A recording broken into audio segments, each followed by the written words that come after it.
So ayan na guys, asimbolin na natin, tandaan yung cylinder head ng ating Virador. Brad Ping, Brad, shout out Brad. Brad Neil Ramos, ang gwapo ngiting tagumpay Brad So ayan na, ikakabit na natin, tandaan.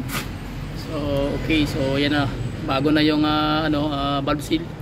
And then magkakabit na rin tayo ng buong mechanism ng kanyang valve block. Okay, so malinis na guys, check muna natin. So napakalinis na, pwede ka nang manalamin. Makintab pa sa lahat ng makintab. Yan, valve block. So ganoon lang ang pagkabit niyan guys, isa-isa natin ang pagkabit yan para balik tayo pag matapos natin pagkabit. So pakita ko sa inyo paano siya ikakabit ng one by one. So kailangan meron kang special tools guys na valve block compressor o valve spring compressor, basta compressor kailangan meron ganyan. Kasi kung wala ka niyan, wala kang talo. Kani lang ko na kung gamit ako. Okay, good.